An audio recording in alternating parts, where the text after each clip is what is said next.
So the first speaker I have this afternoon is the Right Honourable Dr. Therese Coffey MP. Dr. Coffey, do we have you? There. Yes. Hello, I can see and hear you. Dr. Coffey, you have 10 minutes in which to make your points. Mr. Williams will let you know with a slide after 5 minutes that you're halfway through, and then again when you have 1 minute left. And when you begin your contribution, if you could introduce yourself, that would be helpful. Okay, ready whenever you are.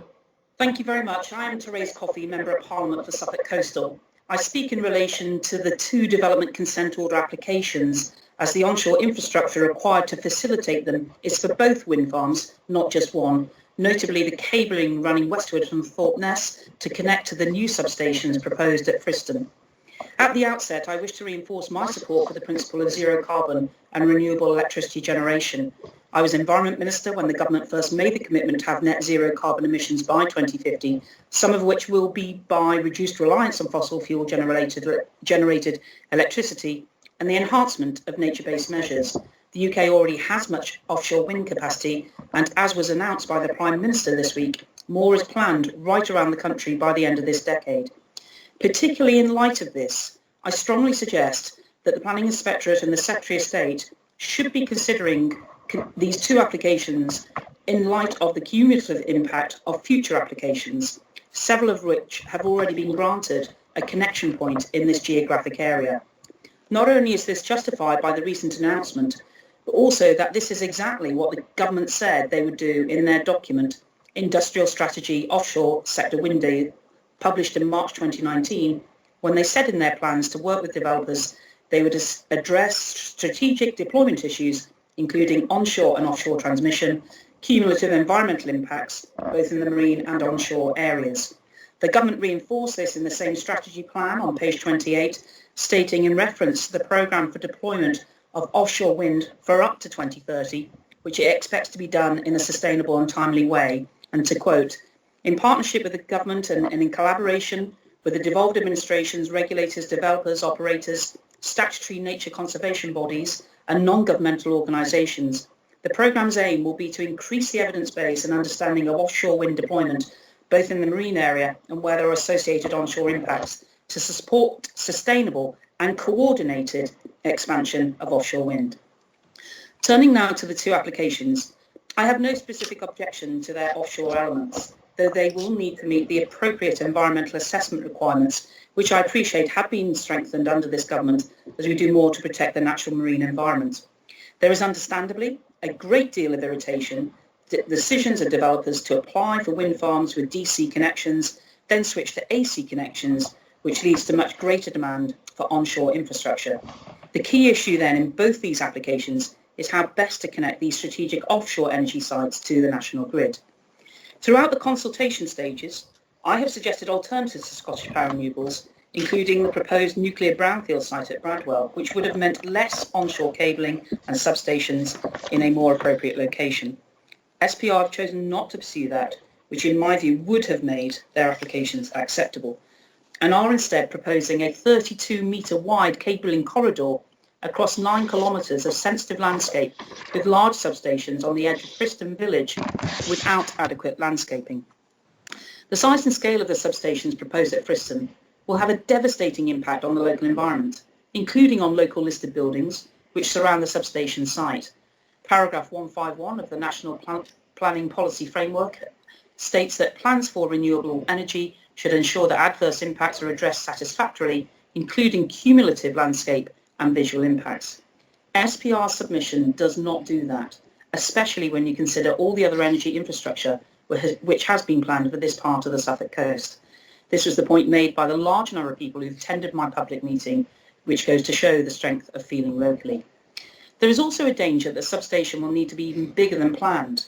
While I understand it's the intention to use SF6, sulfur hexafluoride, for cooling rather than their cooling to significantly reduce the size of the power stations, this cannot be taken for granted, given the government's ratification of various amendments to the Montreal Protocol and the Kyoto Protocol, which aims to reduce significantly the use of fluorinated gases, as, if released, they are very potent greenhouse gases. SF6 is the most potent greenhouse gas, approximately 23,000 times the effect of carbon dioxide on global warming.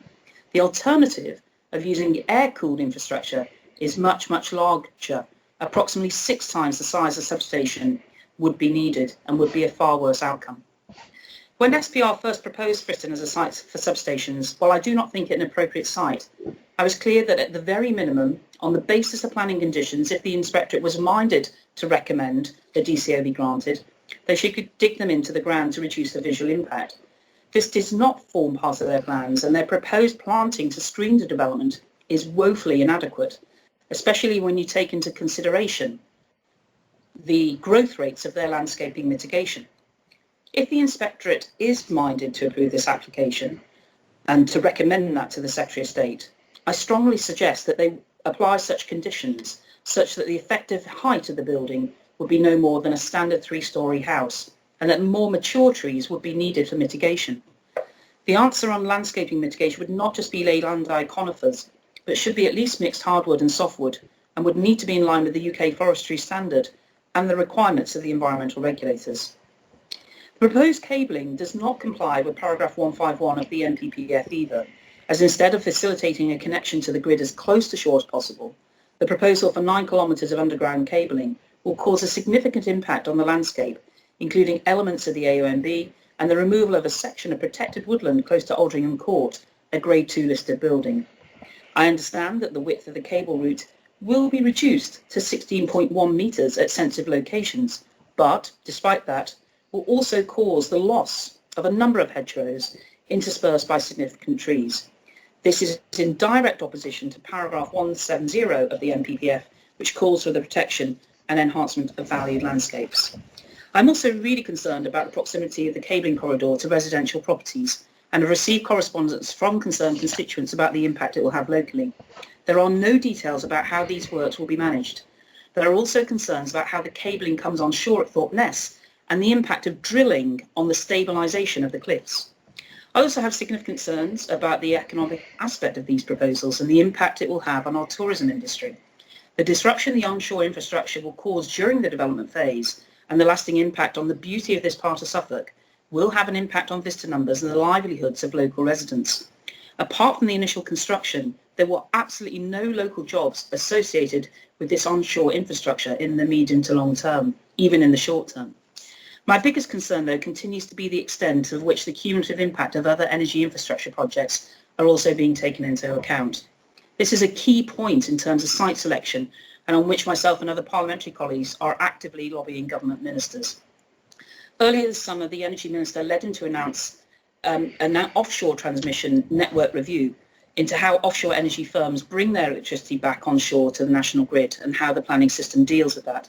As part of that review, National Grid are now suggesting integrated connections, rather looking at onshore infrastructure in isolation. They state that there are significant environmental benefits to an integrated approach, as the number of onshore landing points could potentially be reduced by around 50%. They also suggest that the majority of the technology required for integrated design is available now. Even more recently, proposals are being actively discussed and considered about offshore integration methods to minimise further onshore landing points.